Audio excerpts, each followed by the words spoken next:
민주당의 풀스윙 경고에 선거에 개입하려던 사법부가 꼬리를 내리며 사법 쿠데타는 저지됐고 이제 사법 쿠데타는 새로운 국면에 접어들었습니다. 특히 부장판사들의 내부 봉기가 심상치 않은데 심지어 이번 쿠데타에 동참했던 대법관들까지 조이대 손절에 들어갔다고 합니다. 가만히만 있으면 중간이라도 간다는 말이 딱 대법숙에 조이대를 두고 하는 말 같습니다. 서울고법이 이재명 후보의 재판을 대선 뒤로 미루는 결정을 했음에도 지난 5.1 쿠데타의 역풍이 오히려 점점 더 커지는 모양새입니다. 특히 어제 아침 노행남 김주옥 부장판사가 법원 내부망 코트넷에 그것도 무려 전체 게시판에 작심하고 올린 조이대 대법원장 비판글이 촉매제가 된 것으로 보이며 그 중에서도 김주옥 부장판사의 전국 대표 법관회의 소집 및 조이대 사퇴 요구 파장이 상당합니다.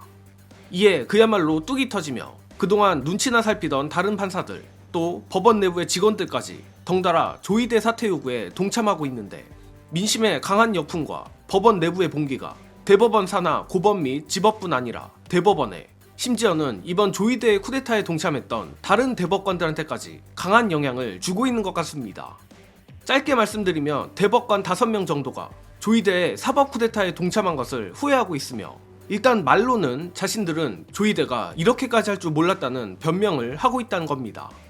이는 오늘자 뉴스공장에서 나온 박주민, 김승원 의원의 폭로인데 당연히 정예능은 저들의 변명을 믿지 않습니다. 그러나 미리 말씀드리자면 흥미로운 포인트는 대법관들이 이러한 넋두리들을 일부러 흘리는 것으로 보인다는 겁니다. 고로 정예능 시청자 여러분들도 이 부분 유념해 주시고 오늘자 충격적인 대법관들의 조희대 손절 시그널 영상으로 보시고 이어가겠습니다.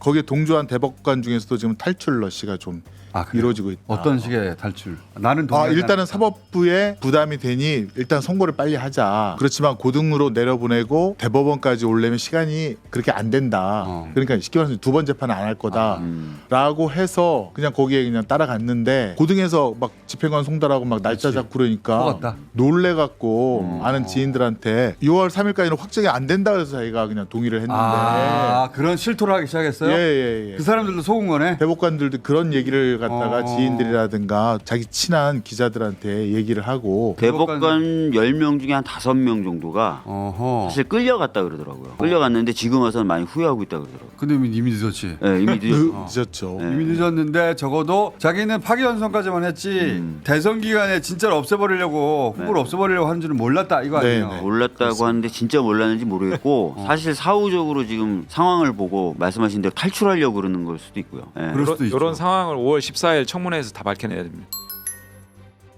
단편적으로 생각해보면 그저 조이대발 사법 쿠데타에 대한 강한 역풍에 겁먹은 대법관들이 그저 책임 회피를 하는 것으로 보일 수도 있지만 정예능 입장에서 이는 의외로 대법관들이 법적으로 빠져나갈 구멍을 염두에 둔 것으로 보이며 다시 말해 대법관들 스스로 특검이든 뭐든 자신들을 향한 수사 가능성까지 열어두고 공포에 떨고 있는 방증이라 생각합니다. 일단 대법관들에게 적용할 수 있는 가장 치명적인 범죄 혐의는 공직선거법상 공무원의 정치 중립 의무 위반입니다. 영상에 담지는 않았지만 마침 김승원 의원도 공선법 처벌 가능성에 대해 언급했는데 대법관들 입장에서 어떻게든 이 공선법 처벌을 피해보려면 자신이 선거에 부당한 영향력을 행사하지 않았다는 걸 증명해야 하기에 대선 전에 이재명 후보 최종 판결이 날 거라 생각 안 했고 이는 모두 조이대의 독단적 결정이다. 그리고 단순 판결 행위 자체는 범죄가 될 수 없다라는 식의 논리를 전개할 수밖에 없습니다. 특히 정예능이 이에 대해 강한 심증을 가지고 있는 이유는 김승원 의원이 말했듯 대법관들이 이러한 내용들을 자기 친한 기자들에게 흘렸다는 겁니다. 예컨대 이것은 헌법재판관들이 윤석열 탄핵 선고 직후 누구는 윤석열 파면 찬성했다더라 기각했다더라 라는 식의 내용을 언론에 흘리는 것과 마찬가지인 상황이고 상식적으로 상상하기도 어려운 상황입니다. 그럼에도 대법관들이 현재 대한민국에서 가장 민감한 이슈를 지인과 기자들에게 흘린다? 이는 어떠한 의도가 있다고 보는 게 합리적이며 그 이유는 앞서 말했듯 추후 있을지도 모를 공선법 수사에서 어떻게든 빠져나갈 구멍을 만들기 위함으로 보입니다. 결국 저 비겁한 대법관들은 사법 쿠데타의 모든 책임을 조이대에게 뒤집어 씌우려 하는 것으로 보이는데 누구나 처맞기 전까지는 그럴싸한 계획이 있는 법입니다. 더욱이 조이대에게 모든 책임을 떠넘기는 것이 말도 안 되는 게 애초에 이번 전원합의체 판결은 절차와 내규를 어긴 것이 매우 유력한 상황이고 어쩌면 재판 기록을 제대로 안 본 수준이 아니라 아예 한 글자도 보지 않았을 가능성까지 제기되는 상황입니다.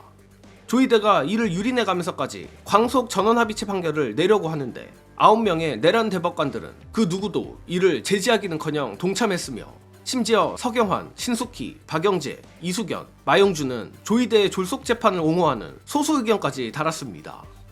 그리고 정말로 이들이 대선 전에 이재명 후보 확정 판결이 날 줄 모르고 조이대에게 이용만 당했다 치더라도 대선을 코앞에 둔 시점에 그저 파기환송 결정을 내리는 것 자체가 선거에 부당한 영향력을 행사하는 행위입니다. 또한 조이대에게 속았다거나 이용당했다는 것 자체로 판사가 법률과 양심에 따라 판결한 게 아니라고 자백한 것이므로 이는 명백한 탄핵 사유입니다. 이제 와서 판이 뒤집힌 것 같으니 저 내란 대법관들이 조이대만 손절하고 끝내려는 것 같은데 절대 이를 봐줘서는 안 됩니다.